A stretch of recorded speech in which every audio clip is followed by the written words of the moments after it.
बुलेटिनमध्ये घेऊयात राज्यासह देश विदेशातील 100 बातम्यांचा सुपरफास्ट आढावा।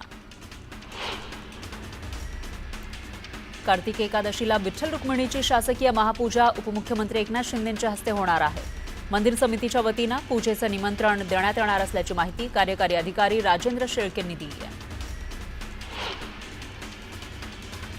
मुंबईचा महापौर हा मराठीच असेल आणि तोही अस्सल भगव्या रंगाचा आणि मराठी बाण्याचा असेल असा दावा संजय राऊतांनी केला। दिल्लीचा जोडे उचलणारा कोणीही मुंबईचा महापौर होणार नाही असा टोलाही त्यांनी महायुतीला लगावला।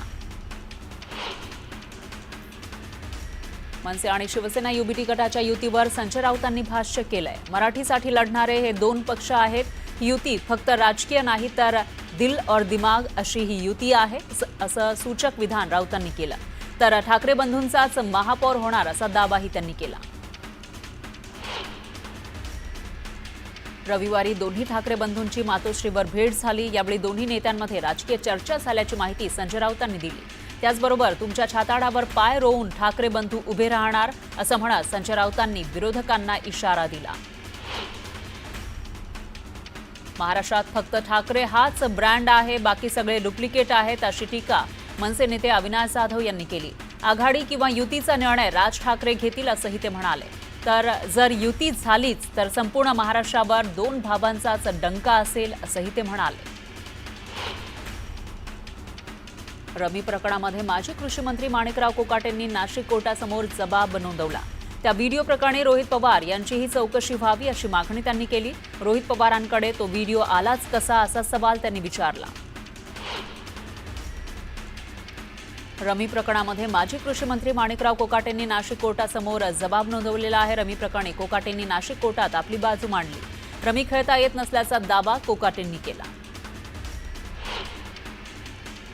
संतोष देशमुख हत्या प्रकरणातील आरोपी वाल्मिक कराडचा फोटो असलेले स्कॅनर सध्या बीडमध्ये व्हायरल होत आहेत। संदीप तांदळे नावाच्या व्यक्तीचा स्कॅनरही देण्यात आला आहे। थोडीशी मदत अन्नासाठी आपल्या स्वाभिमानासाठी अशी टॅगलाईन या ठिकाणी देण्यात आली आहे। युबीटीच्या कार्यकर्त्यांनी वणी शहरामध्ये आदिवासी विकास मंत्री अशोक उईके यांचा ताफा अडवला। यावेळी ओला दुष्काळ जाहीर करा आणि शेतकऱ्यांचे कर्ज माफ करा अशा घोषणा देण्यात आल्या।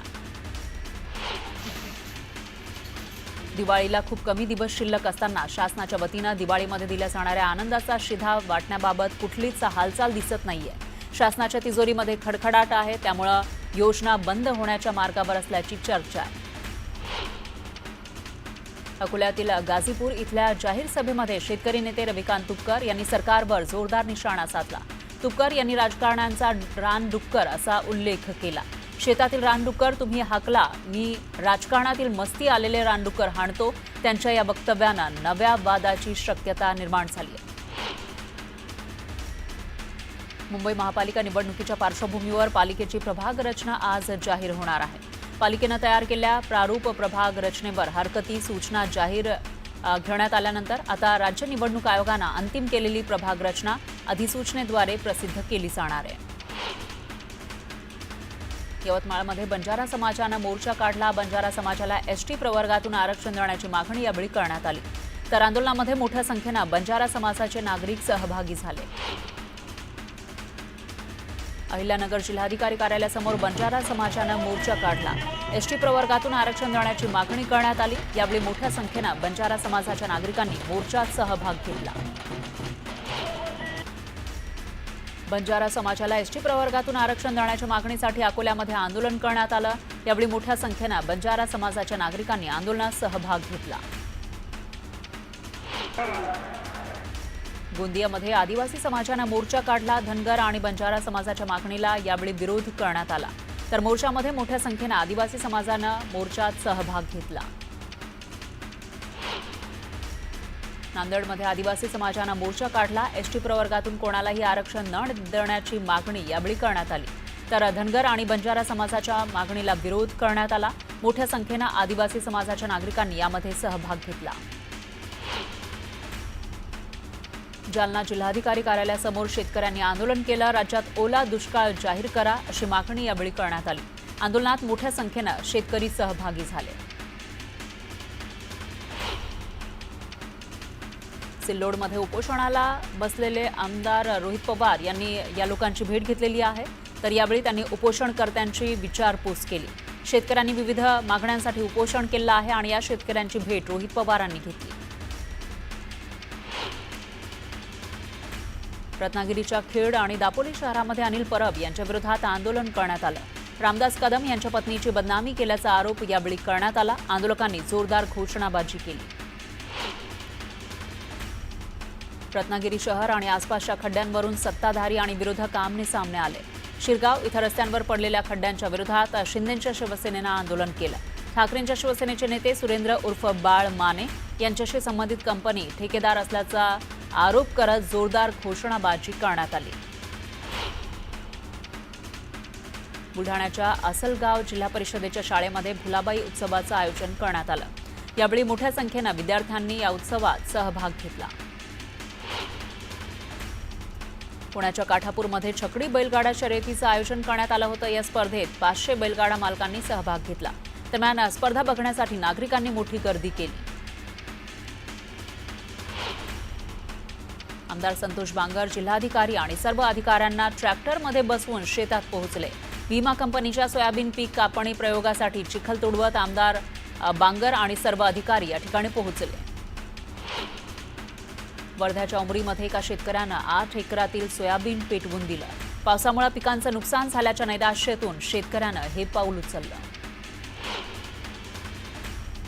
सोलापुरात बनावट मृत्यूपत्र सादर करून 2 लाख रुपयांची फसवणूक करण्यात आली आहे. या प्रकरणात 8 जणांवर गुन्हा दाखल करण्यात आलाय.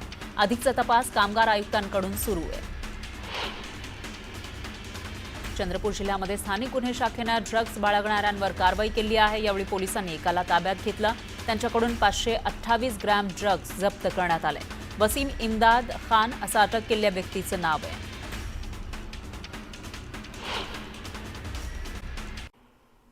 मुसळधार पावसामुळे बीडच्या नांदा गावात प्रचंड नुकसान झालं आहे. महापुरानं सर्व काही उद्ध्वस्त झालं.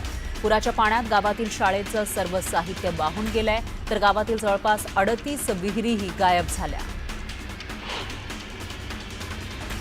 मनमाड, मालेगावसह नाशिक जिल्ह्यामध्ये सध्या पावसानं विश्रांती घेतलेली आहे. मात्र तरीही पावसानं माजवलेल्या हाहाकारामुळे लाखो हेक्टरवरील पिकं, फळबागा उद्ध्वस्त झाल्या. त्यामुळे या नैसर्गिक आपत्तीमुळे बळीराजा हवालदिल झालाय. परभणी जिल्ह्यामध्ये पुन्हा मुसळधार पावसानं हजेरी लावली. यामुळे शेतीसह घरांचं नुकसान झालंय. सखल भागातील घरांमध्ये पाणी शिरलं. त्यामुळे घरातील साहित्य आणि शैक्षणिक साहित्याचंही नुकसान झालंय.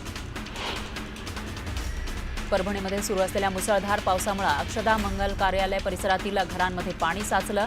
या पाण्यामुळे घरातील साहित्याचं मोठ्या प्रमाणात नुकसान झालं.